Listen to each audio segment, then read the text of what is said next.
Kalau lu mau tahu fenomena kerja di luar, itu lu jangan tanyanya orang Indo yang kerja di luar, jangan. Lu tanya orang native sananya. Dan lu jangan ngeliat cuma dari sosial media, karena yang sosial media dilihatin adalah yang memang bagus-bagus aja. Itu namanya survivor bias.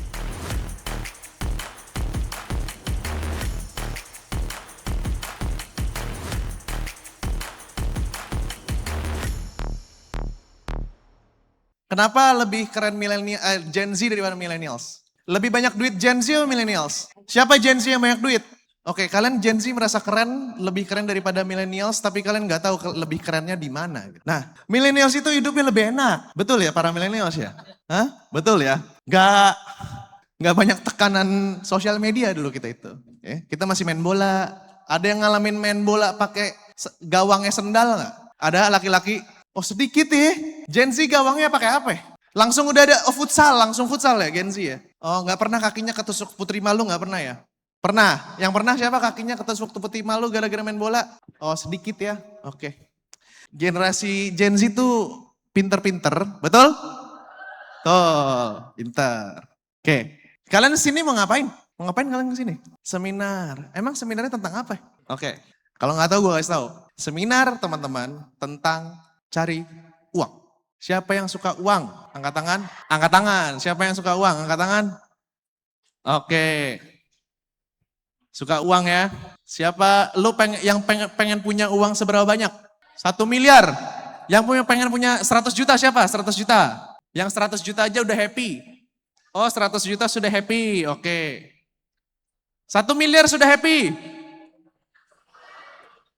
Oke. 10 miliar sudah happy. Lu mau berapa triliun lu?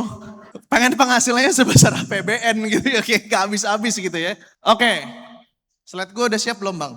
Sekarang kita ngomongin tentang uang ya guys ya. Senang nih, uang. Oke, next bang. Ini adalah gaji kalian kalau kalian kerja di Eropa guys, next. Nah, ini kalau kalian kerja di Belanda ya. Dapatnya 2.598 euro per bulan. Berarti kalian dapatnya 53.103.000 per bulan dengan kurs 22.000. 20.500. Gede nggak? Pengen nggak? Oke, next dulu kita ke sebelahnya. Ini kalau di Paris guys. Paris ya, bukan Paris Van Java, bukan. Ini Paris yang di Perancisnya itu 1.867. 33,2 juta rupiah per bulan. Gede nggak? Pengen nggak? Apalagi dekat Menara Eiffel ya. Kalau capek tinggal ke Menara Eiffel, capek hilang. Ya kan? Nextnya, di Konoha nih guys. Tuh ada Kyuubi, Sasuke, sama Hokage ya. Oke, mungkin dia lagi menggunakan Edo Tensei di situ ya. Di Konoha itu 280 euro per bulan atau 5,7 juta per bulan. Gede nggak? Kecil. Oke, kecil. Jadi lebih pengen next dulu.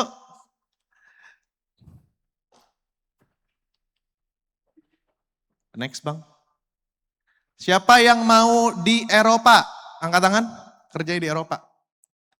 Angkat tangan. Oh nggak mau kerja di Eropa ya? Angkat tangan, nggak ada yang mau? Mau ya? Mau kerja di Eropa kan? Kenapa?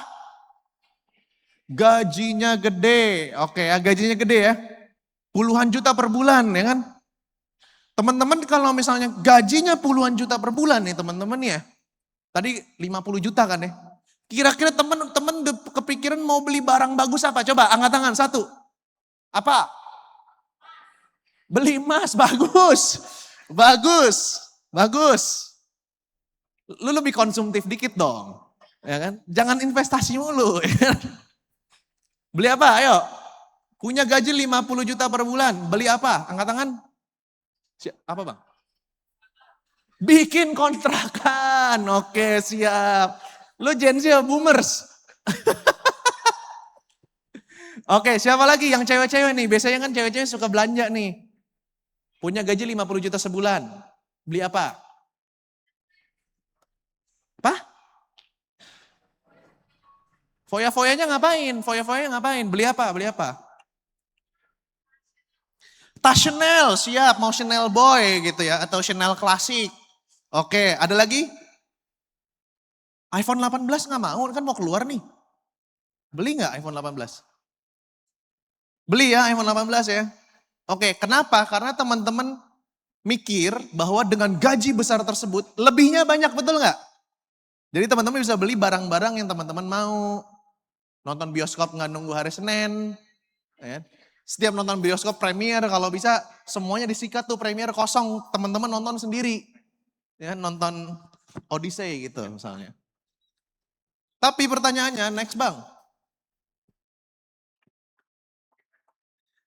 Ini adalah harga satu burger di Swiss. Satu burger itu harganya sekitar 11 euro. Sekali teman-teman makan burger, itu 267.000 rupiah. Harga aqua botol, ya, air mineral botol di Swiss itu sekitar 4 euro. Artinya yang 350 mili itu 80.000 air. Oke. Makan burger kentang McD 12 euro atau 12 Swiss franc. Artinya 400.000. Masih mau? Masih mau? Yakin? Oke, kita next lagi. Ini harga paket panas di Indo. 1 euro atau 1 Swiss franc itu lu udah dapet nasi sama Coca-Cola guys. 1 euro. Coca-Cola di Swiss itu harganya sekitar 3 euro. Ditambah lagi nih paket mana lagi? 24.000 udah kentang, burger, Coca-Cola, tambah 5.000 dapat McFlurry. Aku cinta Indonesia guys. Tepuk tangan buat Indonesia. Jadi kemarin gue habis dari Swiss guys. Habis ke Eropa lah. Gue keliling Eropa sekitar 34 hari. Ya kan? Nah, yang gue kangen tau gak apa? Makanan 3 euro harganya. Iga otot penyet leko. Wallahi guys, di Eropa guys. Harganya mahal, rasanya ya Allah. Sama Indomie yang dibikin warteg pinggir jalan itu lebih enak Indomie warteg pinggir jalan guys. Oke. Di sini ada yang suka refleksi nggak? Kalau pegel-pegel ada yang suka diurutin sama tukang urut langganan? Ada? Ada ya, cewek biasanya ya. Berapa duit sejam? Yang kencang suaranya siapa? Sejam 100.000. Oke, kalian tahu mijit di Eropa berapa sejam? 900.000 guys. Udah gitu mijitnya gak enak kan. Cuman kan biasanya kalau kita Indonesia pengennya di agak pencet gitu kan ya, biar lebih enak ya. Kalau sana di elus doang, itu mah elus sendiri juga bisa 900.000 guys. Oke. Laundry, 5 kilo tau gak berapa? 30.000. Sampai 50.000. Oke. Udah gitu kagak disetrikain, kita masukin koin sendiri. Oke. Next teman-teman, ini Mas. Terus teman-teman tadi bilang, oh saya pengen punya kerjaan di luar negeri karena gajinya gede. Udah dibukain sama faktanya yang pertama, bahwa gaya hidupnya juga gede. Ya, setuju ya? Yang kedua teman-teman, misalnya teman-teman lulus dari Indonesia, dari kampus manapun teman-teman. Ini salah satunya mau kerja di Jerman ya, kenapa? Karena tante saya di Jerman. Nah, di Jerman teman-teman itu kalau lulus kuliah, mau kerja, itu gak bisa langsung kerja guys. Fakultas manapun ada yang namanya Arbeitsvisum. Oke, ini saya dikasih tahu sama tante saya. Yang nonton dari rekaman boleh kasih komen beneran apa enggak. Jadi, ini kasusnya sama orang-orang Syria. Ya. Jadi Syria, ke teman-teman ada tahu negara Suriah? Syria itu kan kemarin perang, betul ya? Banyak refugee itu artinya pengungsi, dia pindah dari Syria ke mana? Jerman. Karena di tahun 2010-an kalau nggak salah, Jerman tuh ngebuka untuk para korban perang buat pindah. Oke? Dari Syria kan macam-macam orang dong, karena perang yang tadinya dokter kan jadi turun derajat. Hilang semua harta bendanya. Akhirnya dokter itu pindah ke Jerman. Betul? Teman-teman kalau jadi dokter, atau teman-teman jadi lawyer, atau teman-teman jadi manajer, supervisor, pada saat teman-teman pindah negara karena perang, teman-teman maunya jadi apa?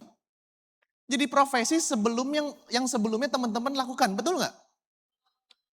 Tapi di Jerman itu ada sistem yang dimana kalau bukan kalian orang Jerman, kalian harus penyetaraan dulu profesi kalian dan kalian nunggu 2 tahun.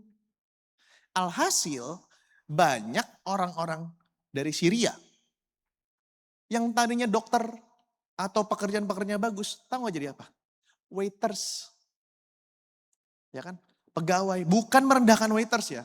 Tapi orang kalau dari awalnya dokter, pasti pengennya yang dokter juga dong. Nah ini 2 tahun. Ini yang gak pernah dibicarakan sama orang-orang. Karena orang-orang bilangnya kerja di luar enak, kerja di luar enak, kerja di luar enak. Ya kan? Itu yang kedua. Nextnya. Nah, tapi bang, kan gajinya besar, saya bisa nyimpen uang lebih banyak. Daripada di sini gak ada yang disimpan uangnya. Saya bisa kirim ke kampung, halaman. Betul, ada yang mikir kayak gitu? Ada yang mikir kayak gitu? Nah, sekarang kita udah hitung-hitung kok. Misalnya teman-teman dapat gaji Jerman ya. Teman-teman kalau misalnya ada yang tadi, teman-teman ke Jerman itu bisa aja pekerjaannya mungkin bukan di kantor. Ya. Mungkin teman-teman dapat gajinya nggak full seperti orang-orang yang di kantor, yang sarjana, dari Jermannya langsung kerja di corporate. Setelah dihitung-hitung, yes teman-teman memang punya sekitar habis-habisnya 5 jutaan rupiah. Gede, gede kalau di sini. Ibarat kata 1 UMR gue bisa nabung, betul nggak? Tapi teman-teman di sana hidupnya seperti apa? Berapa banyak yang ditunda-tunda? Belum mikir tiket buat pulang kampung, right? Dan di sana teman-teman bayar pajaknya itu gede banget teman-teman. Gede banget, oke? Gedenya itu teman-teman, mana catatan pajak gue? Bisa dari 14% sampai 42%. Jadi kalau teman-teman udah punya gaji tertentu di sana, biasanya orang-orang lokal, setengahnya langsung dipotong waktu gajian. Ibarat kata kalau di sini, teman-teman gaji 10 juta, let's say ya. Anggap enggak deh, kalau 10 juta kan nggak mungkin dipotong setengah. Let's say gajinya 100 juta teman-teman. 45 jutanya itu langsung diambil sama pemerintah sana. Rela nggak teman-teman? Yang rela siapa? Rela. Rela. Demi fasilitas gitu ya kan. Oke nanti gue buktiin fasilitasnya ya. Udah tahu gue? Udah pernah ke Europe belum? Udah pernah ke Eropa? Nanti gue ceritain kondisi di sana ya. Oke. Rela karena oh ya udah kan gue masuk sini buat dapetin fasilitas yang gue dapetin. Ya kan? Transportasi bagus, betul. Insurance bagus. Jatuh tinggal telepon ambulan. Betul ya? Oke, nanti gue jelasin. Next teman-teman. Jadi, sistem yang lu dambakan sudah mulai rapuh dan hancur bro. Karena di otak lu, di pikiran lu, ya, oh gak apa-apa gue kasih duit 45% dari gaji gue, tapi satu, kesehatan gue terjamin, betul? Transportasi enak, nyaman, betul? Right? Pensiun terjamin, betul? Yes memang kondisi itu ada, tapi untuk siapa? Boomers. Gue punya om yang orang Jerman asli bro. Yang nikah sama tante gue ya, tante gue kan orang Indo, dia nikah sama orang Jerman. Dia tuh sudah berharap, dia tuh udah gak pernah berharap lagi dapat pensiunan. Kenapa? Karena sistemnya itu adalah tambal sulam. Gitu. Jadi yang bawah, yang atas kan boomers nih. Boomers kan udah mulai banyak yang meninggal karena perang, meninggal karena usia dan lain-lain. Akhirnya berkurang dong, ya kan? Tapi kan kita ada inflasi, dan lain-lain. Akhirnya generasi-generasi bawah tuh yang ngebayarin si pensiunan si boomers ini. Right? Kayak gitu. Nah, sementara generasi di bawahnya itu pada nggak mau punya anak, betul nggak? Pada nggak mau punya anak. Terus kalau misalnya si generasi atasnya itu bisa dapat uang jaminan untuk pensiun dan lain-lain dari hasil pembayaran pajak orang-orang seperti lu, di mana di bawahnya itu sudah sangat minim orang-orang yang bayar pajak, bukankah akan ada masanya runtuh di generasi keberapa? Setuju? Buktinya apa? Prancis, mohon maaf, metronya, metro tuh yang kereta bawah tanahnya, jujur, agak udah bau pesing di situ. Udah nggak nyaman. Oke? Jerman itu ada namanya S-Bahn dan U-Bahn. Oke? Itu MRT yang bawah tanah sama yang atas. U-Bahn itu dulu terkenal sangat tepat waktu. Tapi sekarang sering telat. Oke? Kalau lu mau tahu fenomena kerja di luar, itu lu jangan tanyanya orang Indo yang kerja di luar, jangan. Lu tanya orang native sananya. Dan lu jangan ngeliat cuma dari sosial media, karena yang sosial media dilihatin adalah yang memang bagus-bagus aja. Itu namanya survivor bias. Gitu. Pengalaman gua yang masih bagus cuma satu, Swiss. Itu doang.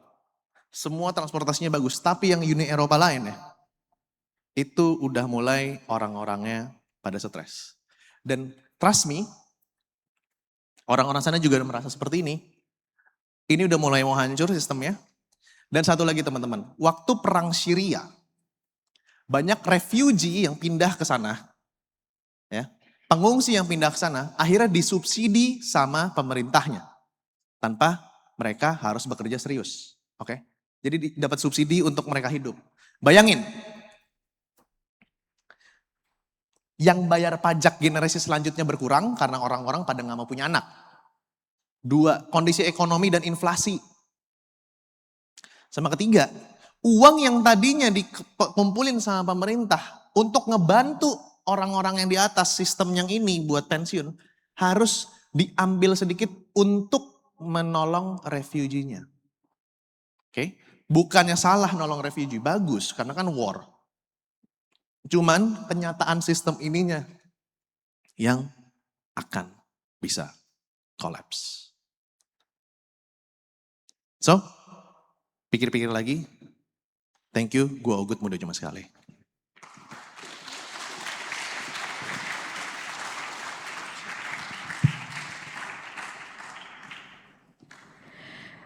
Untuk memandu jalannya sesi talk show, mari kita sambut Kak Sandi selaku moderator pada hari ini.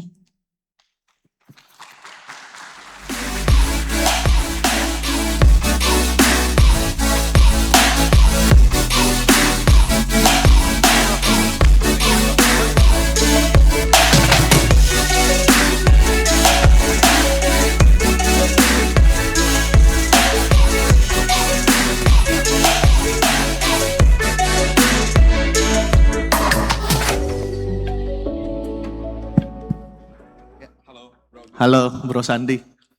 Ini kayaknya mati deh. Udah. Enggak. Profesor ini dari rektor ya, mohon izin untuk memandu jalannya seminar ini. Kita bisa langsung mulai? Boleh silakan Bro Sandi. Oke. Dalam seminar kali ini sama kayak yang sebelumnya, menang sebelum lulus sama dari kasih solusi gitu ya. Teman-teman nanti bisa bertanya ke Ogut langsung. Kalau misalkan mau bertanya, silakan untuk mencatat terlebih dahulu pertanyaannya seperti apa. Nanti akan ada sesi untuk tanya jawabnya.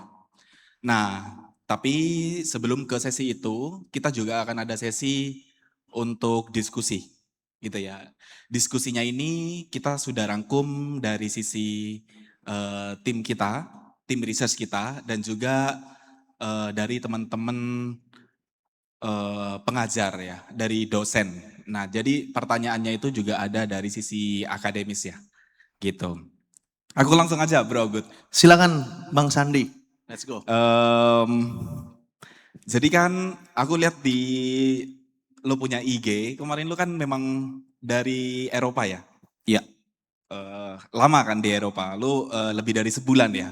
lebih di dari sana. sebulan. Nah lo kan bisa melihat perbedaannya ya, apa yang terjadi di Eropa Ya. sama apa yang terjadi di Indonesia. Ya. Nah, oke balik ke pertanyaannya, Bro Good lo kan nih S2 ya? Ya. S2 lo di ITB tadi kan? Ya. Banyak orang yang bilang, ini sekali lagi dari hasil research kita ya dan akademis, banyak orang yang bilang kuliah di luar negeri itu jadi jalan pintas untuk sukses. Sedangkan lo punya kuliah kan di Indonesia.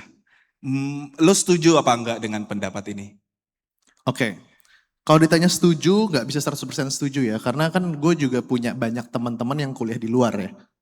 Gitu. Kuliah di luar negeri itu memang lu pertama dapatnya brand dulu. Karena stigma stereotip kita orang Indonesia ngelihat, lulusan luar negeri nih mantap gitu kan. Tapi ujung-ujungnya yang akan membuat karir kita lebih bagus itu bukan cuman branding doang. Simpelnya kayak gini deh Bro Sandi. Misalnya ada teman saya Budi. Budi ini anak orang kaya let's say. Lahir udah tajir. Brandingnya kan orang-orang mikir, anak orang tajir pasti hidupnya gak akan susah ke depannya. Karena pasti juga tajir. Bapaknya pasti ngenalin network. Ngasih gizinya jadi lebih bagus. Dan lain-lain.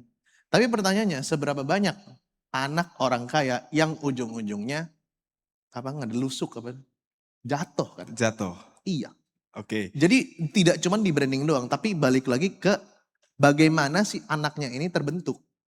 Bagaimana kompetensi si anaknya ini. Gitu. Jangan sampai kuliah di luar negeri itu cuman ya udah gue cuman kuliah di luar negeri tapi dia nggak belajar yang namanya high income skill. Percuma, cuma dapat branding doang. Oke, ini kita konkret aja deh sekarang ya. Kuliah di luar negeri sama kuliah di Indonesia. Lo kan pernah kerja di consulting firm ya, global consulting firm. Yes. Di sana pasti teman-teman lo itu juga lulusan luar negeri kan? Ada yang luar negeri, ada yang Indo. Ya, lo kan yang di Indo, terus teman lo yang di luar negeri. Menurut lo ada perbedaan atau enggak? Atau perbedaan yang signifikan? Apa bedanya? Oke, perbedaan signifikan lebih balik lagi ke citra doang di awal ya. Cuman at the end, untuk lo masuk ke consulting firm, lo itu harus lulus 2 tes bro. Mau lo dari luar negeri, mau lo dari Indonesia, universitas yang di Indonesia, lo harus lakuin 2 tes. Yang namanya problem solving test, itu isian. Sama kedua namanya case interview. Contoh teman-teman ya, pertanyaan untuk masuk consulting gini. Nih, pertanyaan masuk consulting nih. Coba hitungin ada berapa pesawat yang keluar masuk Bandara Soekarno-Hatta Terminal 3 dalam sehari. That's it, itu doang pertanyaannya. Kedua, saya mau jualan CD lagunya si Baskara. Kira-kira 1 bulan bisa dapat berapa? Bisa kejual berapa CD? Pertanyaannya seperti itu. Ada yang bisa jawab nggak? Ada yang bisa jawab nggak? Nah, mau lu kuliah di mana, Bro Sandi? Itu membutuhkan yang 2 hal, Bro. Critical thinking dan problem solving skill. Kalau misalnya dia kuliah di luar tapi nggak bisa jawab, nggak bakalan bisa masuk, Bro. Mungkin Gitu. luar negerinya itu lebih dispesifikkan ya. Misalnya dia keluar negerinya di mana? Di Filipina juga luar negeri kan, gitu. Atau enggak di Eropa, di London gitu ya, atau di US gitu kan. Nah menurut lo nih, waktu lo kerja bareng, pasti porsi di consulting firm kayak Deloitte misalnya ya, itu kan pasti ada lulusan yang dari Indonesia, sama lulusan yang dari luar negeri gitu ya. Itu persentasenya menurut lo berapa banyak? Berapa banyak orang yang kuliah di lokal sama yang global itu berapa banyak porsinya? Oke, untuk yang kuliah di Indo masih 65%-an. Sisanya 35% itu yang di luar. Oh, lokalnya Ya. lebih banyak Ya. gitu ya. Oke, karena mungkin mereka lebih ngerti market kita kali ya. Betul. Nah, ini itu hal penting juga karena Sering ya orang yang kuliah di luar, pada saat masuk dunia kerja, dia nggak ngerti corporate culture di sini bro. Karena dia corporate culture-nya di luar beda banget kan cara pendekatannya kan. Berbeda ya? Iya, lu kerja sama orang bule, sama orang Chinese, yang dari mainland, sama yang Indonesia kan pasti beda banget. Kayak gitu. Oke, BUMC ya. BBMC itu apa ya? Badan Usaha Milik. Teman-teman coba jawab aja ya. Ya. Oke. Oh iya. Iya, iya gue baru ingat. Gitu. Oke, kita masuk ke next question. Boleh. Bro Good. Nah ini kan teman-teman yang sekarang baru kuliah dan juga ongoing yang mau lulus ya. Teman-teman di sini pasti ada yang skripsi. Nah, boleh minta advice nggak ya? Apakah setelah lulus kuliah lebih baik cari kerja formal di Indonesia atau yang sekarang lagi tren kita langsung apply visa holiday untuk kerja di luar negeri? Menurut Bang Ogut seperti apa advice-nya? Ini jujur ya kalau ngomongin visa kan kayaknya gue gak ada pengalaman visa buat kerja ya. Cuman emang boleh sekarang visa on holiday terus gawe? Boleh dan sedang rame ya. Sekarang tuh sedang rame working holiday visa. Working holiday visa. Iya. Itu biasanya berapa bulan? Gue gak tahu soal ini. Visa. 6 bulan, 6 bulan. 6 bulan. Izinnya ya, izinnya. Gitu. Menurut lo kan di sana gajinya tadi kalau di Eropa 50 jutaan ya. Ini mirip lah kalau di SG rata-rata kan 40 60 kan. Di Australia juga sama lah 30 40 50 gitu gajinya. Kan itu kalau gaji di Indonesia tadi 5 jutaan berarti kan 10 bulan. Ya. Di Indonesia. Menurut lo lebih baik mana? Advice-nya dari Bang Ogut. Cari kerja di Indonesia yang formal atau apply working holiday visa itu? Oke.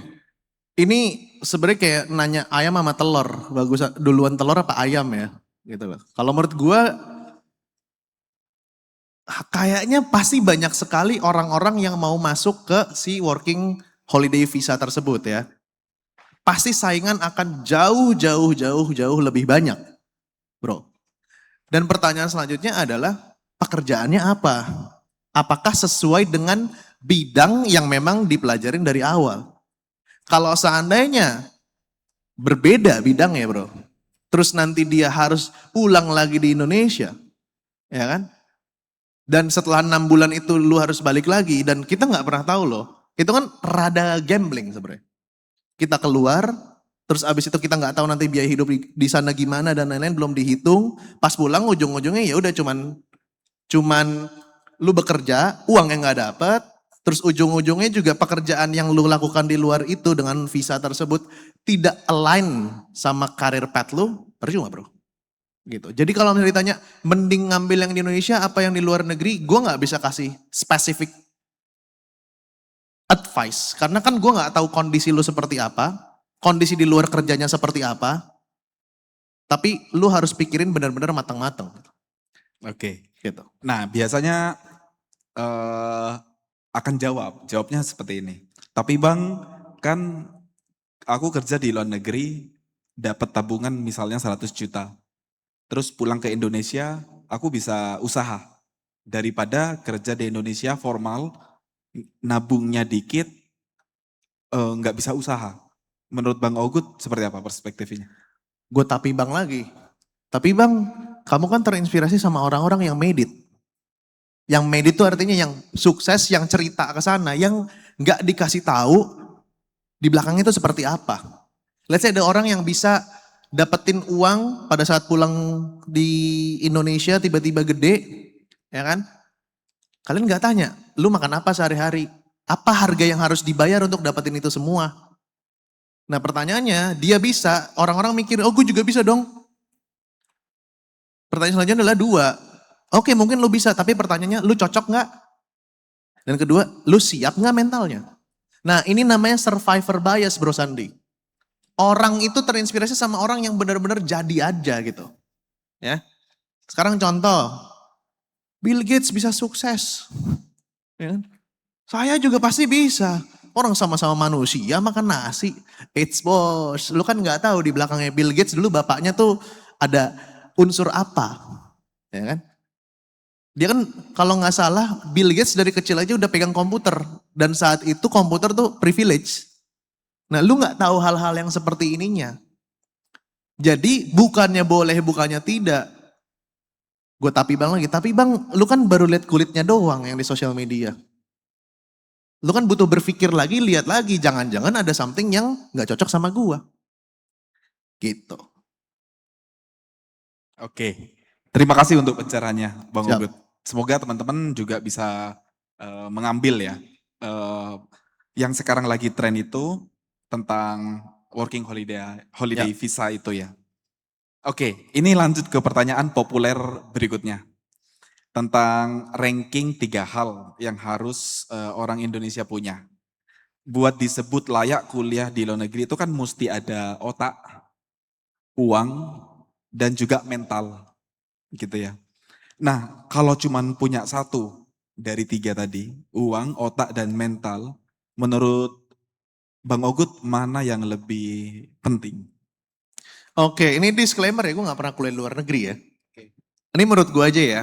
Kalau cuman punya satu sih agak susah ya. Agak susah, minimal lu punya 2 sih. Kalau menurut gue, lu harus punya otak dan mental ya guys ya.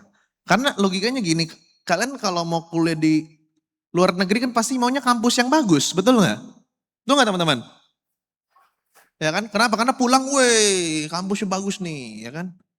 Pertanyaan gue, yang pengen masuk kampus bagus itu emang kalian doang? Coba tanya, siapa yang pengen kaya? Angkat tangan. Gua doain yang gak angkat tangan gak kaya, amin. Siapa yang pengen kaya? Angkat tangan. Oke, semua pengen kaya, betul nggak? Untuk pengen kaya itu dapetin duit banyak, betul nggak? Berarti kalian saingan dong sama sebelah-sebelahnya juga untuk kaya. Ya kan? Nah sekarang dengan banyaknya orang yang pengen kayak gitu juga, bukankah kompetisinya makin ketat? That's why lu butuh otak sama mental. Ada satu hal yang gak banyak dilihat sama orang Indonesia. Yang gue tahu ya, anak muda Indonesia ya. Yaitu adalah Indonesia, kalau lu mau sukses, dari pengalaman gue ya, lu tuh gak perlu jadi pinter banget di Indonesia. Lu cukup sedikit lebih pinter, itu lu bisa made it. Oke, itu menurut pemahaman saya. Ya kan? Kenapa? Satu, kita tidak perlu bersaing habis-habisan sama market global. Kenapa tau nggak? Gini deh, lu jadi content creator, let's say ini bidang gue ya, content creator sama digital marketer. Bro Sandi kan juga ngerti tentang digital marketing ya bro. Biaya nge-ads kita dibandingin di luar, mahalan mana? Mahalan di luar, Jauh kan? jauh. 10x kan? Ya. 10 kali lipat, satu. Kedua, seandainya nih, kan gue content creator nih. Orang Indonesia semuanya bahasa naturalnya itu adalah bahasa Inggris.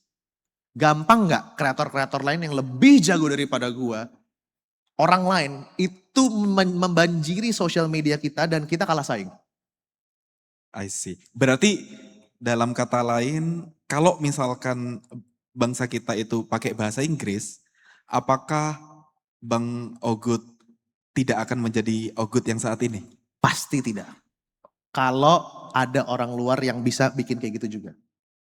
Salah satunya ya.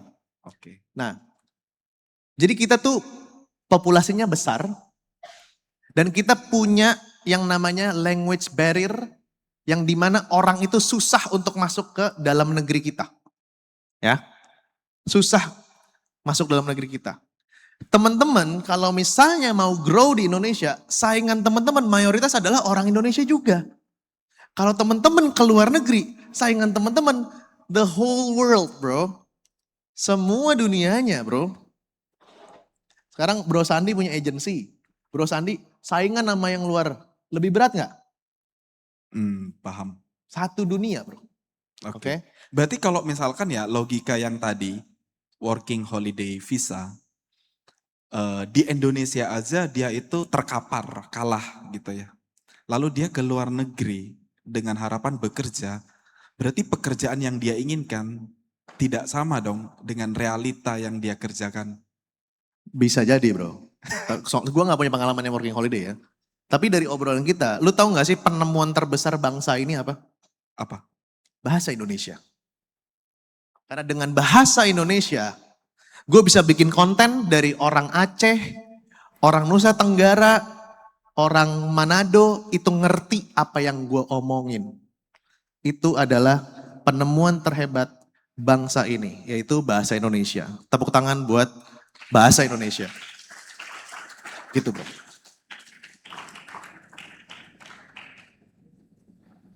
Oke, kalau misalnya fenomena yang sekarang terjadi, Bang Ogut, balik ke yang tadi ya. Ada 3 poin penting, otak, uang, dan juga mental. Nah, menurut Bang Ogut, kira-kira teman-teman yang baru lulus kuliah, lalu dia mendambakan pekerjaan di negara seperti Jepang atau negara seperti Australia, apakah jenis pekerjaannya itu yang high skill atau pekerjaannya yang low skill? Menurut Bang Ogut, jenis pekerjaan apa yang tersedia di luar negeri kalau misalkan dia baru lulus? Oke, ini basically gue pasti ada bias ya. Karena kan gue tidak tinggal di sana, gue tidak kuliah di sana. Gue hanya melihat dari pengalaman tante gue dan yang ada di sosmed. Nah sekarang itu, jadi teman-teman harus tahu ada 2 nih. Pekerjaan tuh ada 2 namanya blue collar, kerah biru, blue tuh biru ya. Kerah biru sama white collar. Oke. White collar itu adalah pekerjaan yang sifatnya kayak corporate, kantoran, yang sifatnya kayak profesional gitu loh. Oke. Yang kedua adalah blue collar. Blue collar itu yang lebih ke kerja fisik dan lain-lain yang benar-benar ke lapangan. Nah, dari yang gue lihat, rata-rata orang-orang yang ada di sosmed itu pekerjaannya blue collar. Ya kan? Ya setahu gue yang ada meres susu sapi, ya kan, terus ada bersihin rumput dan lain-lain kayak gitu loh. Tante gue itu jadi kayak semacam penjaga di toko butik. Butiknya bagus. Butik bagus tuh yang jual-jual tasnya tuh kayak bahkan bukan Chanel lagi, Hermes, terus ada kalau teman-teman tahu ada kayak parfum-parfum butik Osmanthus gitu-gitu. Nah, itu pun masih dihitungnya blue collar. Kayak gitu. Nah, jadi mayoritas yang gue lihat adalah blue collar kecuali ada orang yang memang kuliahnya di sana. Akhirnya kan yang tadi gue bilang ada kesetaraan kan, dia bisa jadi white collar-nya kayak gitu sih. Itu yang gue lihat dari pemahaman gue. Oke, mungkin sebelum lanjut ke pertanyaan hasil riset kita, aku mau open dulu pertanyaan buat teman-teman ya, adik-adik mahasiswa. Kira-kira ada yang mau bertanya ke Bang Ogut? Oke, kamu duluan ya. Ya, ini panitianya kasih mic berarti ya. Oke.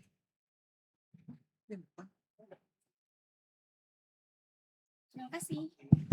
Baik, sebelumnya perkenalkan nama saya Winnie Desvira dari Prodi Teknik Industri UBSI Cikarang. Sebelumnya, saya ingin bertanya, sekarang kan banyak ya mahasiswa yang memiliki pengalaman kerja di bidang industri, memilih melanjutkan bekerja ke Jepang. Nah, saya sebagai mahasiswa yang aktif bekerja juga, sudah punya pengalaman kerja di bidang industri, menurut kakak nih, saya lebih baik fokus mengembangkan skill saya di Indonesia atau ikut mencoba peluang seperti ke Jepang. Sebelumnya, terima kasih. Oke.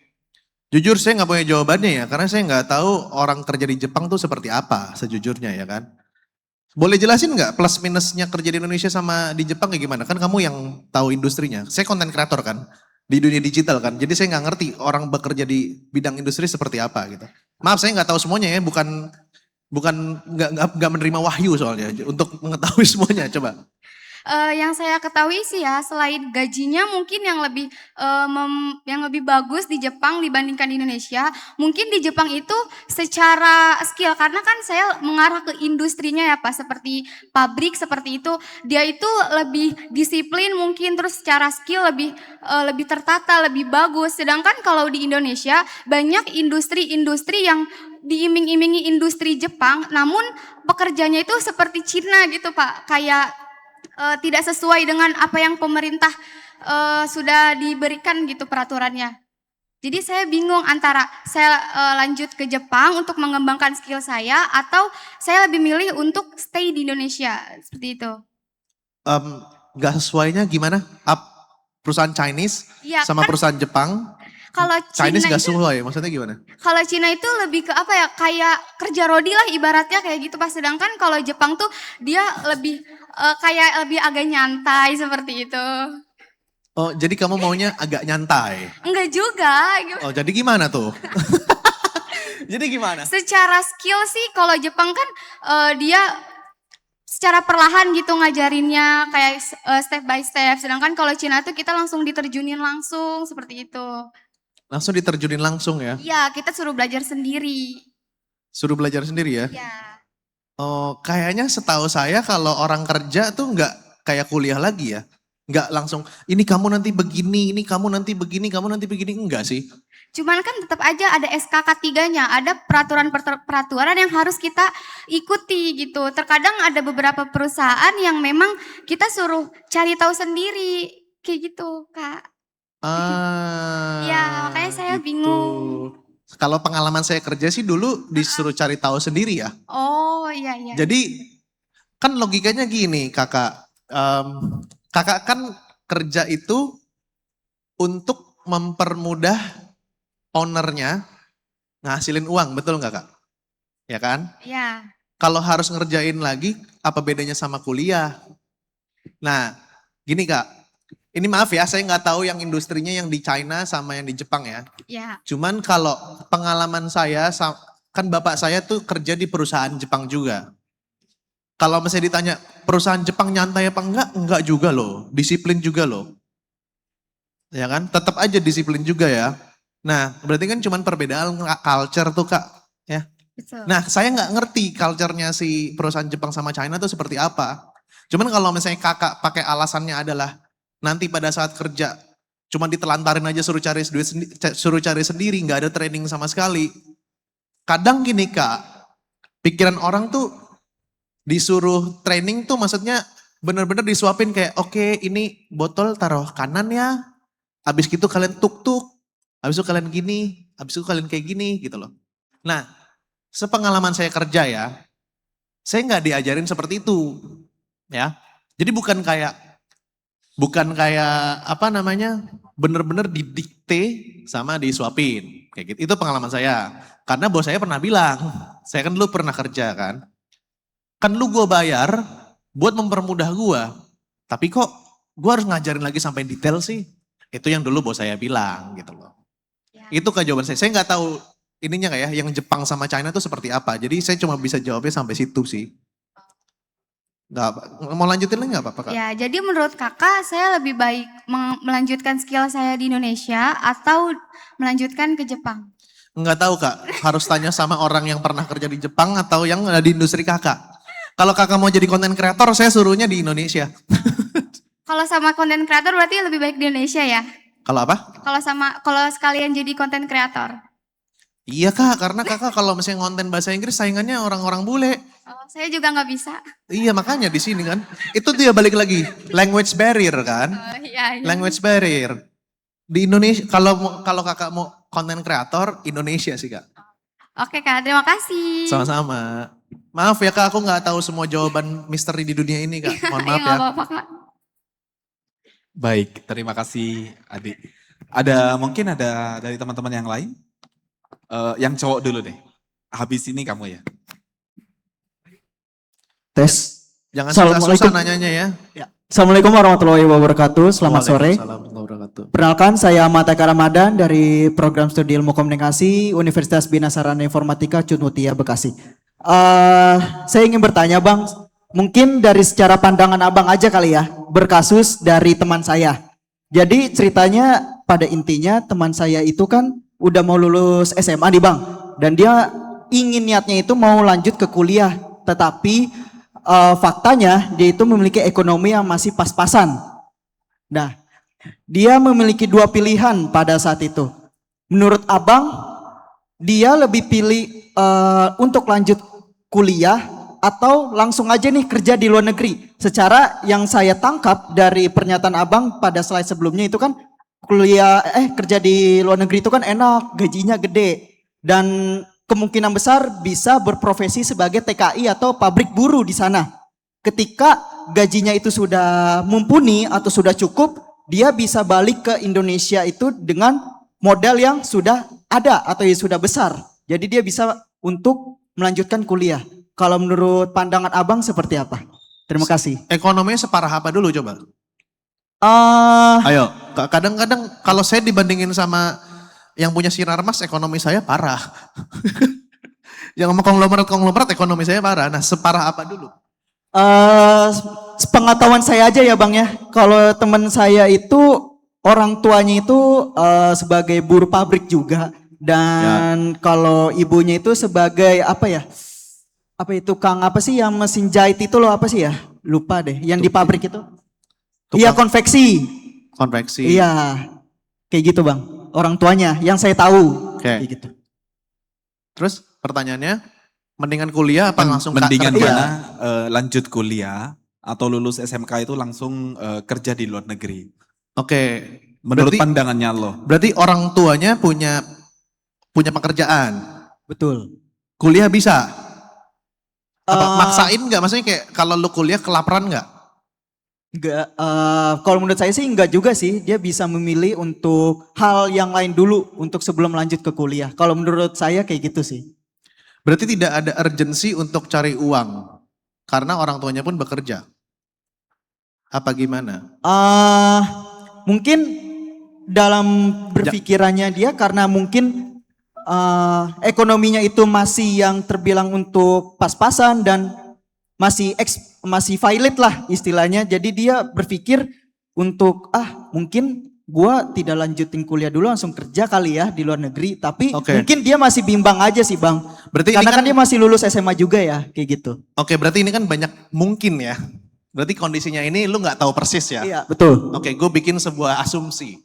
Oke, gue nggak mau jawab-jawab yang mungkin-mungkin kayak gini karena ini hajat hidup orang, bro. Ya kan, gue salah jawab orang bisa sengsara, bro. Nggak mau gue nih. Jadi let's say kondisinya gini ya, bapak emaknya buruh, bapaknya buruh, emaknya nyokapnya konveksi, jadi buruh jahit gitu ya. Berarti let's say dia dapat penghasilan dong. Betul. Udah ada penghasilan kan? Tadi lu bilang tidak urgent untuk kerja di luar. Betul? Tadi lu bilang kayak gitu. Berarti masih bisa kuliah. Betul? Betul ya? Kalau gua pandangannya seperti ini. Orang kalau udah kenal duit, udah kerja, males banget yang namanya kuliah. Padahal someday kuliah ini kalau lu mengemban jalurnya profesional, itu akan mengupgrade karir lu lebih tinggi. Bukankah sering kita lihat orang ngambil kuliah lagi untuk naik jabatan, betul? Betul. Betul kan? Terus tanya, Bang, kan gak adil, itu kan cuman ijazah. Lah sistemnya begitu, perusahaan bikin peraturannya kayak gitu, kecuali kita bikin perusahaan sendiri. Ya kan? Nah, kalau gua di posisi hal tersebut, dengan kondisi tidak minus, orang tua masih bisa biayain, terus abis itu gue masih bisa sampingan kerja, ibarat kata oke kuliah gue udah biayain di Indonesia, dan gue masih bisa cari sampingan untuk gue makan, setidaknya gue tidak minta sama orang tua gue untuk uang makan, gue akan tetap ambilnya kuliah dulu. Karena satu, yang tadi gue bilang, udah kerja itu biasanya mager banget kuliah. Terus terang ini gue disuruh S3 sama nyokap gue, ngambil Islamic Finance. Nggak tahu nyokap gue ada ambisi. Nyokap gue tuh OTW profesor. Jadi nyokap gue tuh akademisi juga. Ya, kalau bokap gue pekerja di kantor profesional. Nah, nyokap gue tuh pengennya gue minimal S3. Nah, udah tahu duit bro. Waduh, itu mikirnya berkali-kali bro, berkali-kali untuk ngambil kuliah lagi. Nah, jadi kalau gue pribadi, better kuliah sebelum kenal uang. Ya, kalau kondisinya memang kalian punya. Kayak gitu. Itu kondisi tadi ya, asumsi ya. Oke? Baik, terima kasih Bang atas Sama-sama. masukannya. Oke, terima kasih. Ini ada follow up question Bang Ogut. Gimana caranya? Tepuk tangan, mau tepuk tangan tepuk buat tangan Bang dulu, Sandi, silakan. Oke, follow up questionnya adalah, kan tadi lo bilang jangan kalau misalkan udah kenal duit, maka sulit untuk dia kuliah lagi. Iya. Jadi better kuliah dulu, lalu cari duit. Ya, Nah, sekarang kan banyak teman-teman yang udah kerja juga, ya. tapi dia belum kuliah karena dia belum Ya. S1. Bagaimana menurut Bang Ogut, apa yang membuat dia harus kuliah? Dia sudah kerja nih, tapi dia mesti tambahin, mesti kuliah. Gini bro, kita ngomong kondisi lapangan ya. Orang yang kerja, kenapa harus kuliah juga? Ada satu titik bro Sandi dan teman-teman. Pada saat orang mau naik ke yang gue tahu ya. Tolong koreksi siapapun yang di corporate. Managerial level. Misalnya teman-teman tadinya yang bekerja di gudang gitu. Terus teman-teman mau naik ke jadi kepala gudangnya. Itu harus butuh yang namanya manajemen skill. Biasanya di titik tersebut itu orang sudah diminta untuk kuliah ngambil S1. Biasanya disuruhnya ngambil manajemen. Karena waktu dulu gue kuliah S2 bro, ada memang orang ngambil S2 tujuannya untuk dia naik ke direktur. Nah, yang gue lihat kondisinya saat ini seperti itu. Kayak gitu. Jadi kalau gue mendingan gue, ini kasus gue ya. Bersyukurnya gue punya privilege, gue sampai S2 belum kerja. Setelah lulus S2 baru gue kerja. Dan barulah gue ngerasain, gila kalau udah kerja tuh mager banget yang namanya kuliah. Menurut Bang Ogut yang udah S2 setelah itu Ya. bekerja, apa relevansinya berkuliah sampai S2 dengan pekerjaan yang ada di kantor? Oke, kalau untuk teman-teman harus paham dulu perbedaan S1 sama S2. Oke. S1 itu biasanya diajarkan teori pondasi. Nah, benar nggak teman-teman? Kalau S1 biasanya diajarin, kita masih belum ngerti nih, ini teori buat apa fungsinya di kehidupan nyata. Betul? Betul teman-teman?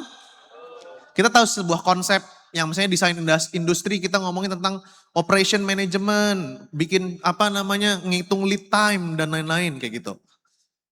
Oke, yang manajemen misalnya, ada yang manajemen? Di sini diajarin akuntansi kan? Bikin trial balance, jurnal, cash flow. Ujung-ujungnya akhirnya teman-teman dari transaksi jurnal bisa jadi income statement, laporan laba rugi, income statement, balance sheet, neraca, return earning, terus sama cash flow. Pada saat teman-teman ngerjain, teman-teman bingung nggak kayak, ini buat apa sih gue belajar, betul? Nah, biasanya ilmu S1 itu kita sadarnya pada saat kita kerja. Ya gue sadar, gue sangat beruntung belajar akuntansinya sangat baik sehingga gue ngerti apa? Dua hal. Ngerti investment sama perpajakan. Oke, perpajakan. Nah, itu biasanya pas kerja, oh ternyata ilmu ini kepake waktu S1. Jadi teman-teman telan dulu aja, nanti akan kepake. Nah, atau pada saat S2. S2 itu kita udah tidak lagi menghafal atau mengerti konsep teori. Tapi kita udah diminta menggabungkan beberapa teori yang kita sudah miliki, connecting the dot sehingga untuk menyelesaikan sebuah masalah real di case tadi tersebut. Itu perbedaan S1 sama S2. Nah S2 itu jadi benar-benar kayak simulasi penyelesaian sebuah masalah gitu. Oke. Oke, selanjutnya aku buka lagi satu lagi mungkin ya untuk adik-adik mahasiswa. Wow, banyak banget. Oke, itu iya kamu, iya kamu. Oke, silakan teman-teman panitia dikasih mic ya.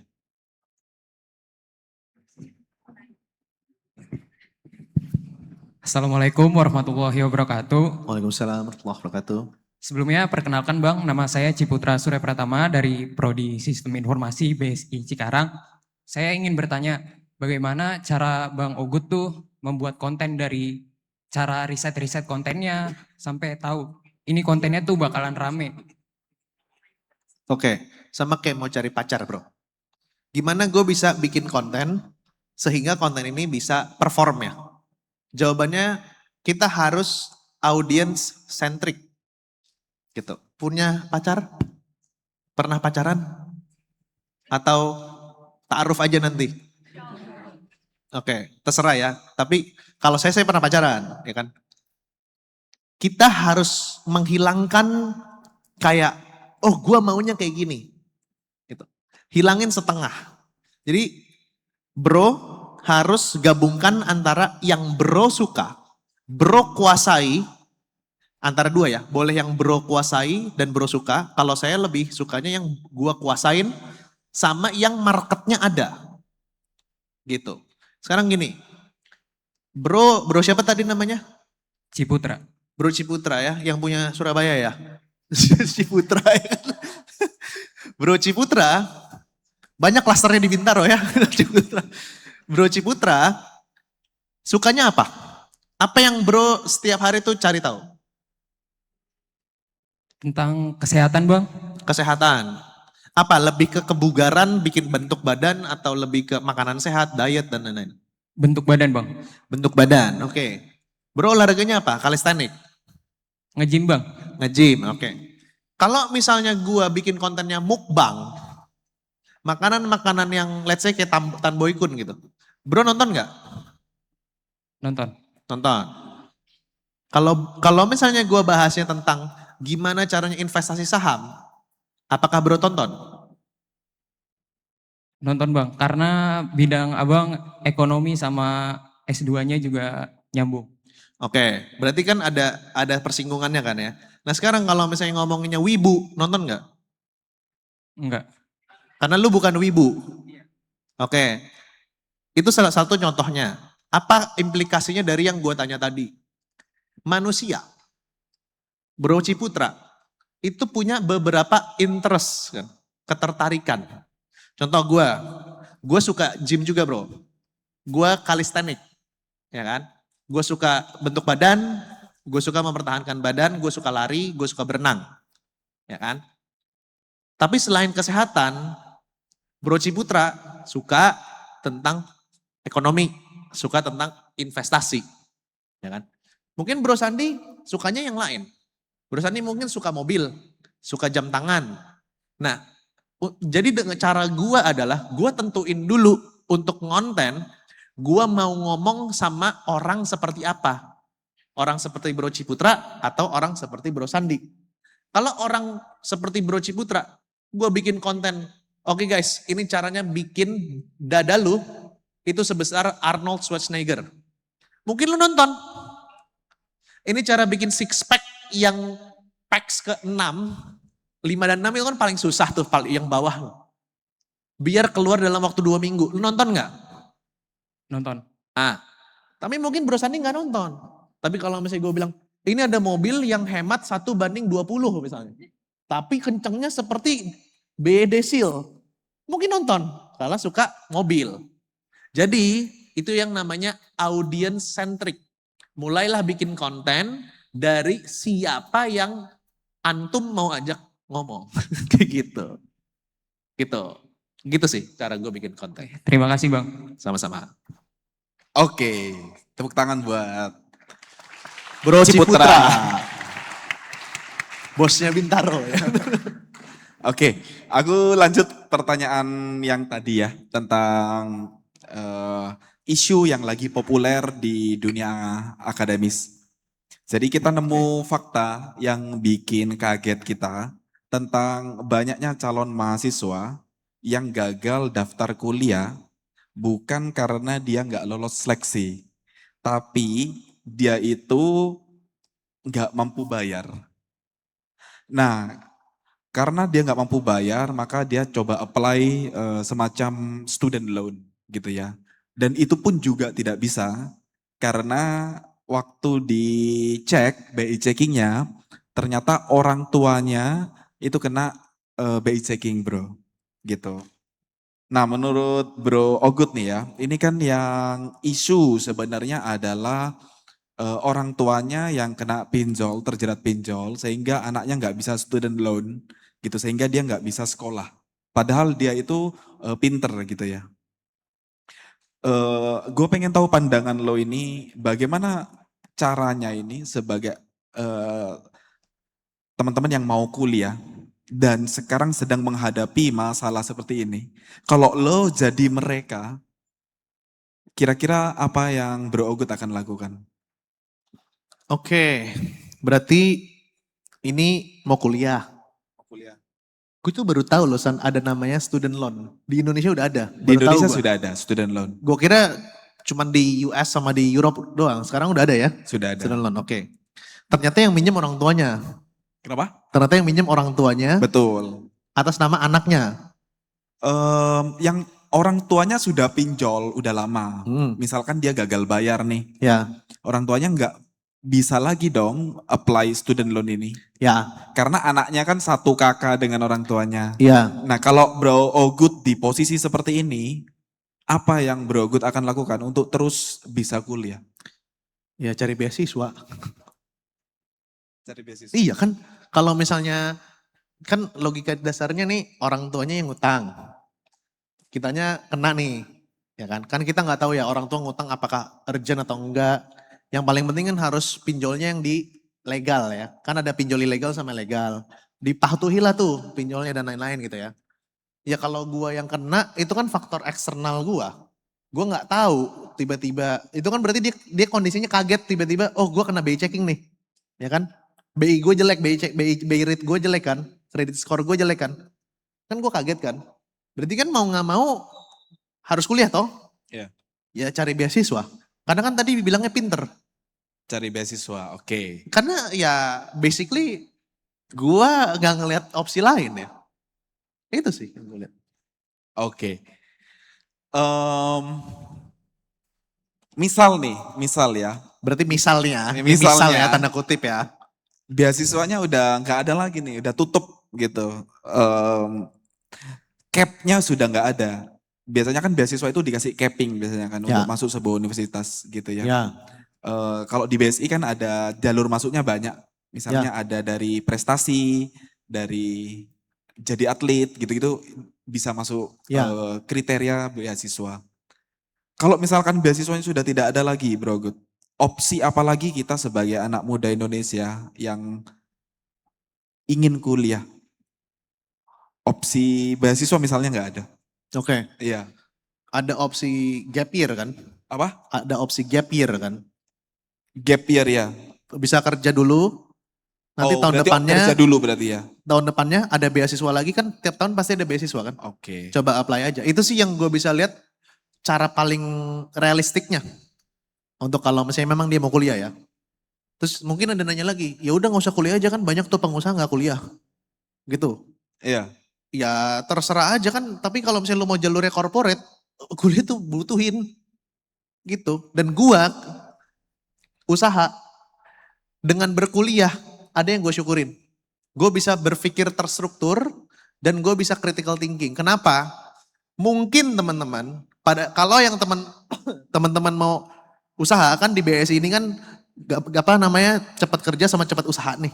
Kalau mau jadi pengusaha, di awal-awal pasti teman-teman bilang gini, ngapain gue kuliah, belajar-belajar teori, intinya kan gue dagang dapat duit, jadi kaya, betul kan? Perusahaannya mungkin boleh testify buat gue. Ada satu titik di mana duit itu udah jalan, sistem udah dapat klien dan lain-lain. Tapi sistem berantakan. Dan ujungnya lu harus belajar lagi ilmu dan teorinya untuk rapain sistem lu biar apa? Biar lu nggak makin kaya tapi makin sibuk. Setuju apa nggak Bersandi? Setuju. Itulah fungsinya kuliah dan bukan cuma teorinya doang tapi cara lu berpikirnya guys. Gitu. Lebih sistematis gitu ya. Oke, berarti jawabannya kerja dulu mungkin 1 tahun, terus tahun depannya apply lagi beasiswa. Iya. Kalau misalkan bisa bayar kuliahnya lewat pekerjaannya, maka Silakan. jalan keduanya gitu Iya. ya. Kerja dan Yes. kuliah gitu ya. Yes. Oke. Nah, teman-teman sebelum masuk ke pertanyaan berikutnya, aku mau rekonfirmasi ulang. Apakah betul Gen Z itu kebelet nikah? Mungkin malu ya bro. Aku tanya sekali lagi ya. Apakah betul sekarang teman-teman Gen Z kalau di sosmed kebanyakan bilang apa gua nikah aja ya? Oke, ada yang jawab iya, ada yang jawab enggak. Yang Tapi- jawab iya taruh tangan dong. Iya, silakan coba. Siapa yang jawab iya? Enggak mungkin. Of course malu dong. Gitu. Malu ya.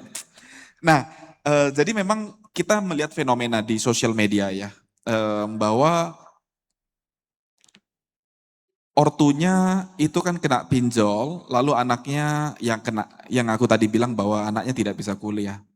Nah, sebagai orang tua yang udah nikah, Bro Ogut kan sudah menikah, Sudah? realita paling pahit apa yang Bro Ogut sadari setelah menikah dan wajib didengar oleh Gen Z yang sekarang itu ngebet nikah? Yang kebelet tadi.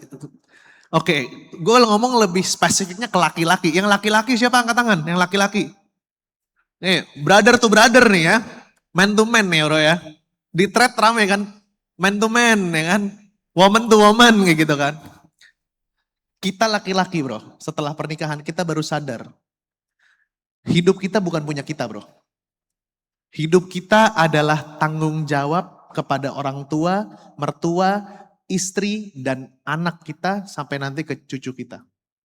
Laki-laki itu gak akan pernah istirahat hanya karena dia lelah. Karena dia sudah memutuskan menikah, dia meminang anak orang, maka tanggung jawabnya itu lebih besar. Waktunya dia, mungkin teman-teman di sini yang laki-laki itu waktunya semuanya punya teman-teman. Orang tua mungkin cuma 10% sampai 20%. Tapi saat teman-teman menikah, waktu teman-teman itu punya anak, punya pacar lagi, istri. Dan pada saat teman-teman mau menikmati waktu sendiri, teman-teman itu lebih mementingkan waktu untuk memprovide keluarganya dengan uang. Jadi kita, waktu untuk diri kita menikmati itu akan sedikit sekali. Jika kalian laki-laki yang pengen saat kalian mati nanti, keluarga kalian bakal bilang, gue beruntung punya ayah kayak dia. Itu yang gue sadarin setelah menikah bro. Dan itu yang membuat pernikahan itu luar biasa buat seorang laki-laki. Karena laki-laki kalau cuman sana sini bebas-bebasan, kayak gak terfulfill. Laki-laki memang diciptakan untuk bertanggung jawab bro. Tepuk tangan buat laki-laki. Itu beneran, itu beneran. Oke. Follow up question. Boleh. Apakah menurut Bang Ogut setelah lulus kuliah terus bekerja di angka berapa penghasilan yang cocok untuk menikah sebagai laki-laki man to man? Oke, yang cocok untuk menikah ya. Ya. Pertanyaan dulu nih, kondisi orang tuanya mau pesta apa enggak? Itu yang mahal sebenarnya kan. Betul teman-teman, nikah itu pestanya yang mahal, betul? Kalau ke KUA kayaknya lebih murah ya teman-teman ya. Pertama itu dulu bro, karena kita di culture yang kolektivisme gitu kan. Kita gak individualism kayak dari orang-orang barat kan. Kalau orang barat kan ya udah gue nikah undang teman-teman biasa aja gitu. Nah itu dulu kita harus tahu si orang tua kita tuh mau pesta atau tidak. Kayak gitu. Nah kalau misalnya mau pesta, ya lu harus tanya perencana keuangan. Karena gue bukan perencana keuangan, jadi gue gak bisa ngerencanain tuh. Kayak gitu. Jujur, gue ada privilege waktu nikah, gue bilang, gue gak mau pesta. Kalau mau pesta bayar aja sendiri ke orang tua sama mertua gue. Ya kan? Gue bilang, gue maunya nikah di KUA aja. Kenapa? Karena duitnya mendingan gue pakai buat investasi atau duitnya nanti buat dana darurat gue pada saat sudah menikah. Nah kebetulan gue ada privilege, mereka bilang ya udah saya bayar sendiri gitu loh. Nah kalau gue bisa jawabnya menikah tanpa pesta. Jadi maksudnya punya duit berapa yang cukup untuk setelah menikah gue hidup sama pasangan gue. Jawaban gue adalah, kalau idealnya gue ya, kalau misalnya pasangan sama yang cuman istri doang, itu UMR lebih 10%, 20% sebenarnya cukup. Buat gue ya. Langsung gas. Ya kalau gue ya. Iya. Tapi pestanya ini yang gak cukup nih. Gue gak tahu kalau pestanya, karena kan gue gak pengalaman ya kan. Kayak gitu. Nah yang mahal itu, ya yang mahal yang tinggi itu pada saat punya anak. Ya bukan berarti lu jangan punya anak, bukan. Tapi anak itu anugerah. Nah cuman lu harus planningin keuangannya ke depan. Karena kita nggak tahu nanti istri kita bisa menyusui 2 tahun atau enggak. Kan ada kan ya Bro Sandi ya, kalau Bro Sandi tahu ada yang asinya nggak keluar, kan berarti teman-teman harus beli susu formula.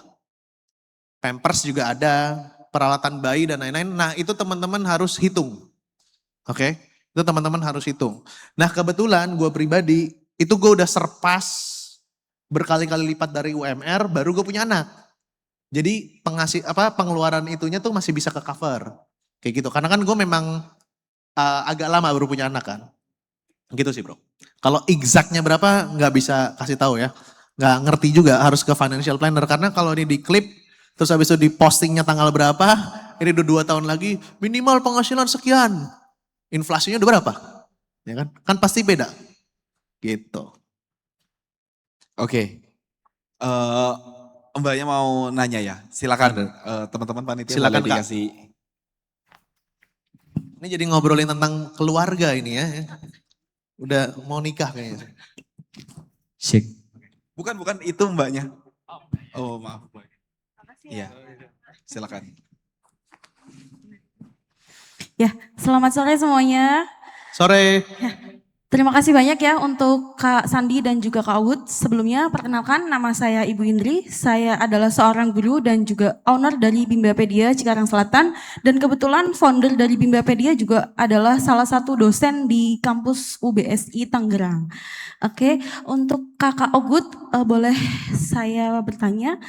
Jadi Silakan, saya Kak. sudah follow Kak Ogut di Muda Cuma Sekali. Iya. Beberapa kali lihat podcast Kak Ogut ya, Dikasih Solusi dan juga Helmi Yahya dan juga ada satu podcast Suara Berkelas. Nah, di kesempatan saat ini saya ingin bertanya ke Kak Ogut mengenai personal branding ya, sesuai dengan konten yang suka Kak Ogut buat. Jadi, in this economy, di dalam dunia bisnis maupun barang maupun jasa, sering sekali orang-orang ini tuh FOMO terhadap suatu produk maupun jasa yang baru opening. Jadi mereka berbondong-bondong untuk datang ke salah satu toko ataupun jasa apapun di grand opening karena mungkin banyak sekali diskon-diskonnya. Nah pertanyaannya, bagaimana caranya supaya konsumen itu bisa trust ke produk kita maupun produk jasa di tengah persaingan harga yang sangat-sangat rendah, marketing yang jor-joran, dan juga produk kita ini bisa mendapatkan trust dan tetap bervalue supaya bisa mendapatkan kualitas yang baik. Terima kasih. Oke. Gue coba rangkai ulang ya kak kata-katanya ya. Tadi Boleh, kakak boleh, bilang Kak. ada orangnya FOMO. Terus habis itu kakak bilang produk, kita mau jualan produk. Produknya susah bersaing karena semuanya buntang banting harga. Iya betul Kak. Aku mau nanya dulu nih biar nyambung. Hah. Apa hubungannya yang FOMO sama jualan produk susah buntang banting harga? Contoh, misalnya ada orang jualan kopi. Ya. Nah, zaman sekarang ini kopi itu kan banyak sekali yang membuka franchise dan segala macam. Ketika grand opening, orang-orang pasti ada promo nih, kita beli-beli gitu. Nah, saat sudah tahu rasanya, pasti orang akan membandingkan harga. Mendingan kopi yang harganya murah aja enak gitu. Atau mungkin di bidang saya aja ya Pak.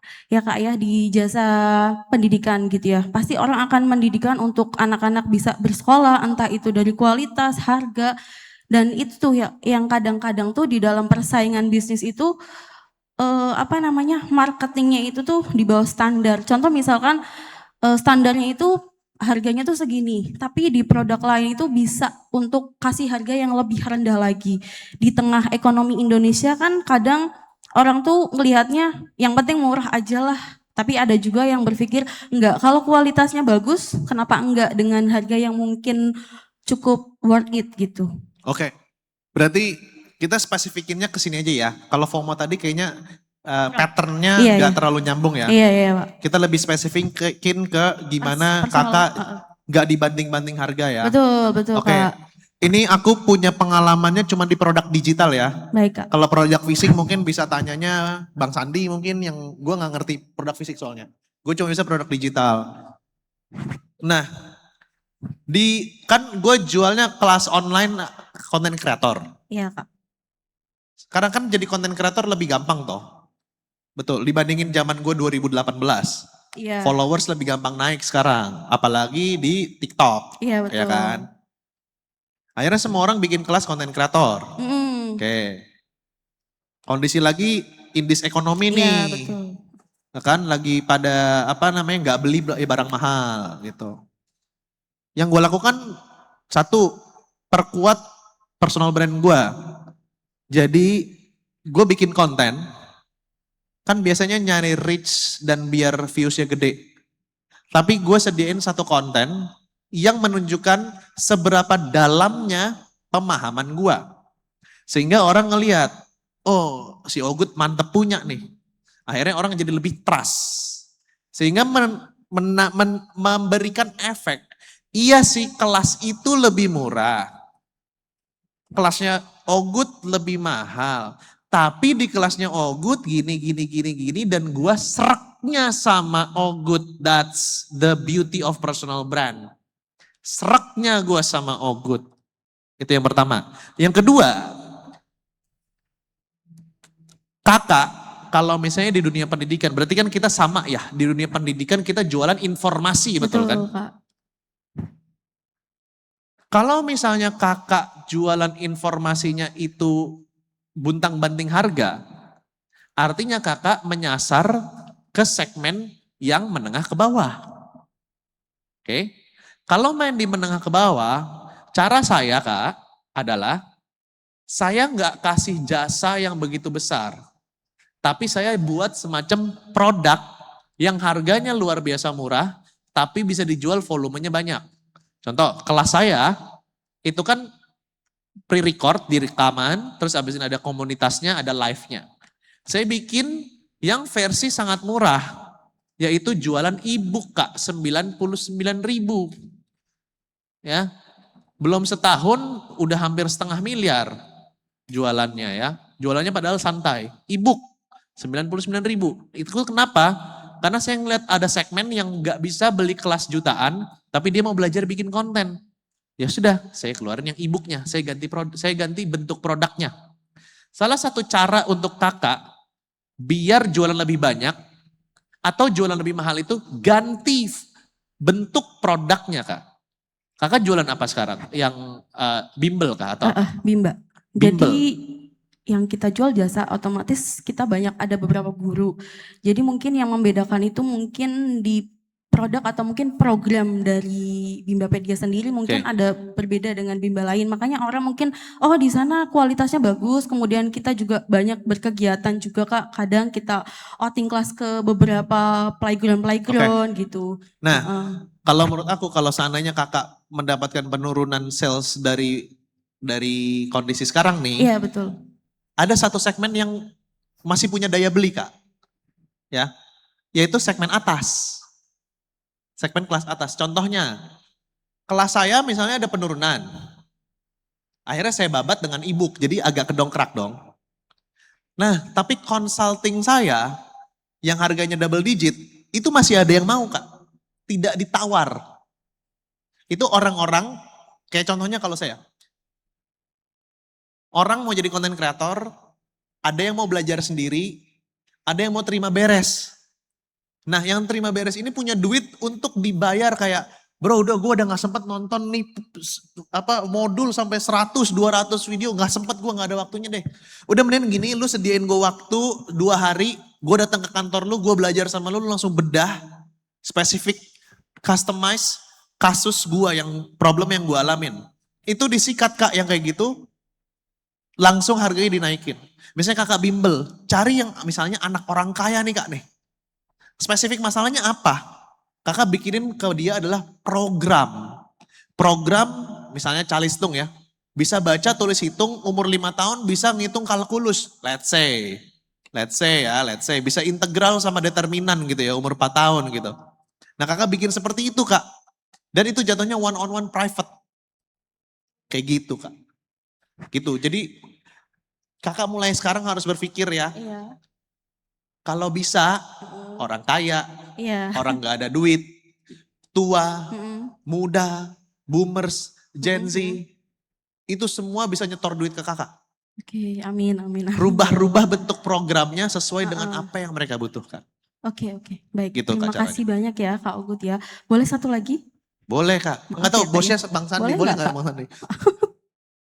Ya, asalkan masih relevan oke lah. Ya, Oh iya oke. untuk personal branding sendiri ini Kak. Jadi kadang kita tuh untuk konten sendiri. Saya pernah lihat di konten Kak Ugut kan untuk di depan kamera tuh gimana sih caranya biar nggak pede, biar ya udah kadang kan asbun aja. Itu gimana caranya kita tuh biar bisa percaya dirinya tuh lebih saat mungkin Oke. di saat mengajar atau apa kan segala sesuatu kita konten ya Kak ya. Oke, aman nih. Ini pertanyaan yang sudah saya jawab ratusan kali. Teman-teman kalau ngonten di depan kamera, bener nggak teman-teman jijik ngedengar suara sendiri dan geli ngeliat muka sendiri, betul? Pada saat dengar suara sendiri kayak, betul? Kok suaranya cempreng banget kayak kaleng rombeng, betul? Pas ngeliat muka sendiri, ini gua guys. Kok begini amat bentuknya, betul? Gini kak, itu scientificnya ada. Jadi kalau teman-teman jijik ngedengar suara sendiri, itu gara-gara sehari-harinya teman-teman itu ngedengar suaranya teman-teman sendiri melalui medium tulang rahang teman-teman. Jadi suara teman-teman karena melewati tulang rahang, benda padat, suara teman-teman lebih ke kompres. Jadi suaranya lebih ngebas gini. Kau mau kemana sayang? Mau nonton audisi bareng aku. Lihat Raja Agamemnon. Nanti gue beliin popcorn. Gue traktir Jeko. Oke? Nice. Suaranya kayak gitu. Pada saat teman-teman nge-record, play ulang. Halo sayang. Kau mau nonton sama aku, kau belikan popcorn. Betul? Karena mediumnya adalah udara. Bentuknya kosong sehingga suaranya jadi lebih cempreng. Gak kekompres. Oke? Padahal teman kalian yang di samping itu dengar suara versi kalian yang cempreng, yang jelek banget itu. Yang menurut kalian jelek banget. Every day. Setiap hari. Jadi yang pertama adalah cintailah suara sendiri. Sampai lu bilang, gila suara gue keren banget bro. Itu yang pertama. Caranya adalah, nanti dulu. Yang kedua, muka sendiri itu gara-gara, teman-teman pernah gak mikir, kenapa kalau ngaca tuh gak jijik? Tapi pada saat ngeplay lagi jijik. Oke? Karena gini, kalau ngaca lu ngangkat kanan, tangan lu ikut ngangkat kanan. Tapi kalau ngeplay sendiri, itu lu ngelihat seperti muka lu, atau diri lu sendiri, bergerak-gerak tanpa lu kontrol, betul? Jadi aneh. Ya. Nah caranya adalah simple. Biasain ngelihat diri kalian dan biasain ngedengar suara kalian. Coba kalian nge-vlog selama 2 minggu berturut-turut. Gak usah di-upload. Setiap hari minimal semenit. Kalian ngomong aja pakai HP. Halo guys, hari ini gue capek banget. Gue mau tidur, besok gue mau gini. Lu ceritain aja. Hari kalian ngapain atau hari kalian abis ngapain aja. Taruh di galeri kalian. Gak usah di-upload. Tapi kalian tonton setiap hari. Enek, memuntah, jijik. Sampai di opname gak apa-apa. Itu prosesnya kalian mencintai diri kalian sendiri. Gitu caranya. Baik, terima kasih banyak ya Kak Ugut Sama-sama. dan Kak Baik, Sandi. terima kasih Insight-nya. pertanyaannya Ya. Mbak. Dengan senang hati ya Kak. Oke, kali ini kita masuk ke final question. Bro Ogut, nanti kita juga akan mau call out what next setelah Bro Ogut kesini. Jadi event menang sebelum lulus ini kita akan adakan untuk nextnya. Oke, ini masuk ke main utama topik kita tentang illusion yang tadi. Kita menemukan fakta bahwa kalau kita mau jadi WNI, kalau orang bule nih mau jadi WNI, bule itu kan harus membayar 75 juta rupiah. Sedangkan untuk melepas warga negara kita, itu kita hanya membayar 5 juta rupiah gitu ya. Nah masalahnya Bro Good, kalau misalkan banyak orang-orang yang di sosial media pengen kabur aja dulu atau mereka pengen pindah ke warga negaraan, kebanyakan mereka itu yang tidak memiliki ability itu. Nah sedangkan orang-orang yang benar-benar memiliki ability untuk pindah ke warga negaraan itu kan mayoritas atau umumnya mereka itu orang-orang pinter. Orang-orang pinter, orang-orang yang punya duit, orang-orang yang punya kapasitas itu. Nah ini sangat disayangkan kan, sehingga kita nanti akan kekurangan orang-orang pinter. Nah menurut Bang Ogut nih, kalau Bang Ogut sekarang posisinya ada di pemerintah, apa yang Bang Ogut akan lakukan untuk mencegah orang-orang pintar ini keluar dari Indonesia? Oke, nanyanya kalau gue jadi pemerintah ya. Jujur nggak tahu ya, karena kan gue bukan pemerintah, nggak ngerti. Gue nggak pernah kuliah ilmu politik ya. Tapi kalau gue ngelihat talenta ini kan sebenarnya tuh kayak tanaman yang nyari tanah subur ya. Ya kan, talenta itu kan seperti itu. Jadi menurut gue PR-nya itu bukan cuman di pemerintah doang. Tapi kayak influencer dan lain-lain itu harus menyuarakan juga. Ya kan? Nah, jadi harus ada kerjasama antara ya kita-kita nih, kita ngelakuin yang sebisa kita lah. Contohnya kayak acara seperti ini kan ruang lingkup yang bisa kita lakukan untuk menyadarkan orang-orang kan. Nah, sama kita harus suburkan nih tanahnya Indonesia. Biar apa? Biar talenta-talenta tuh pengen juga di Indonesia. Kayak gitu. Nah untuk menyemburkannya seperti apa itu agak kompleks, ya kan? Harus orang-orang yang di atas kapasitas gua, yang pengamat, yang memang kuliahnya untuk makro dan lain-lain. Gua ngerti makro hanya untuk buat investment dan lain-lainnya gitu loh. Nah yang bisa gua lakukan sekarang adalah menjawab tidak tahu kalau misalnya jadi pemerintahan karena kapasitasnya nggak nyampe ke sana, ya kan? Dan yang gue bisa lakukan sekarang adalah ya menyuarakan seperti ini. Biar apa? Biar orang Indonesianya yang pintar-pintar tetap bisa di sini. Gitu. Oke, kita masuk ke penghujung acara. Teman-teman semua, adik-adik mahasiswa, aku pengen nanya next speakernya, call out dari Bro Ogut. Kira-kira siapa yang akan mengisi sebagai bintang tamu atau guest speakernya kita di acara Menang Sebelum Lulus ini? Oke, kemarin gue udah di call out sama Deriansyah. Terima kasih banyak Deri sudah meng-call out saya. Jadi kita bisa ngobrol di sini ya. Nextnya ini karena sangat nyambung sama banyak pertanyaan-pertanyaan teman-teman ya. Tentang keuangan, tentang lain-lainnya, tentang gimana hidup. Sama tadi pertanyaan, saya harus keluar apa di Indonesia aja dan lain-lainnya. Terlilit pinjol, hutang dan lain-lainnya. Berarti kita harus ngomong ke orang yang memang niche-nya tentang finance bro. Oke. Satu-satunya yang gue kenal dan menurut gue layak sekali untuk dijadikan panutan mengenai finance adalah Theo Derrick. Setuju teman-teman? Kalau sepi gitu nggak gue WhatsApp nih Theo-nya nih. Setuju nggak teman-teman? Nah kita bisa undang Theo Derrick karena itu adalah koko paling realistis. Jadi tangan buat Bro Ogut. Bang Ogut dan Theo Derrick. Ya, Bro Ogut dan Theo Derrick, selamat datang di next session dari acara Menang Sebelum Lulus. Siap. Terima kasih Bro Ogut. Terima kasih Bro Sandi. Terima kasih semuanya. Semoga kita sukses semua. Amin.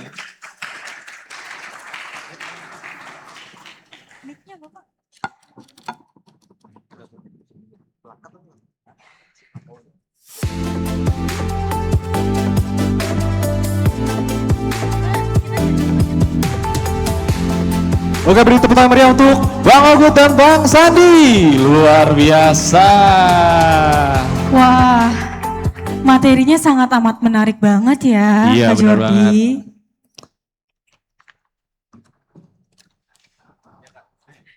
Wah, boleh Udah ya? dinyalakan lagi? Nah, oke, mic Bang Ogut ya.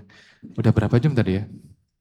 Iya ya. Wah, nggak kerasa ya? Gak kerasa banget ya, kayak baru mulai udah mau pulang. Ya banget. Nah teman-teman kira-kira waktunya kurang atau Lebih? lebih? Kurang Kurang. atau lebih? Kalau kurang bisa ikut kelasnya Bang Ogut. Betul. Iya, di Creator Academy ya Bang ya? Di Creator Academy ya? Akademi Kreator. Academy Akademi Creator. Kreator. Kalau boleh tahu harga kelasnya itu paling low price-nya berapa? 1,4. 1,4 juta. 6 bulan ya. Nah itu murah atau mahal? Kok mahal sih? Teman-teman bimbingan skripsi berapa?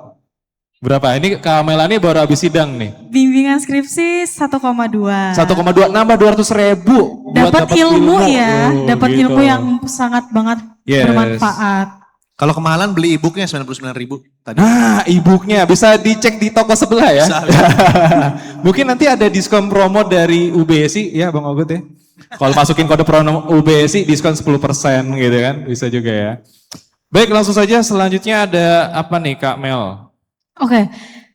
Selanjutnya kami mengundang kepada Bapak Syaifur Rahmatullah MKom selaku Kepala Markom Universitas Bina Sarana Informatika untuk memberikan sertifikat kepada Kak Ogut. Oke, boleh tepuk tangan untuk Pak Saifur. Ya, ini Pak dia kepala Syaifur bagian dipersilakan. betul marketing communication UBSI. Ya, ini di balik layar ada orang hebat nih. Oke, boleh minta tepuk tangan lagi, teman-teman? Oke. Oke.